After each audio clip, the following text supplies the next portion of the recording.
Jen, back on Haiti. I hear that, but digging in the weeds a little bit more, the process for Haitian migrants is always in this nation been different than other nations. You have people like Congresswoman Sheila Jackson Lee, who's calling for equal treatment and fairness when it comes to the Haitians at the border. And overall, you're allowing Afghans to come in, Afghan supporters to come in, as well as Mexicans, and then Haitians are not allowed. Can you speak to that, the issue of equity and fairness? Absolutely, April, and I appreciate your question. Let me just take these different pieces side by side, right?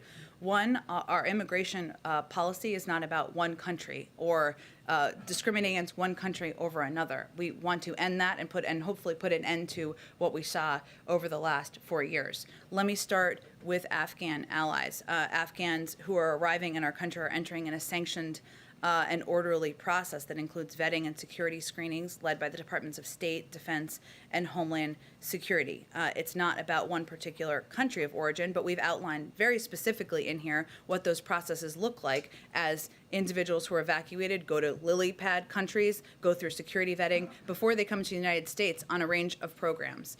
As it relates to individuals who are coming across the border, wherever they're coming from, whatever country they're coming from, Title 42 remains in place. There are a range of programs that people who are in the country can apply for or may be eligible for, including TPS for Haiti, which is something that we still are continuing to look at and review. The Secretary of State, the Secretary of Homeland Security are constantly assessing circumstances on the ground that would necessitate a TPS designation for any country. And they've obviously made a couple of designations over the course of the last couple of months as it relates to Haiti.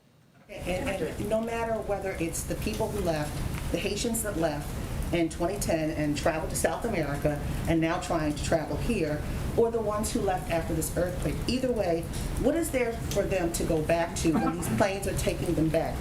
The nation is in unrest.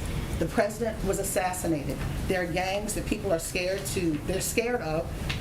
Democratic rule is not necessarily in place. The people are calling, particularly those here in this nation, are calling for the elections not to be held, on time because of unrest there. And then you also have the issue of the earthquakes. So what is there to go back to? What are you deporting them back to?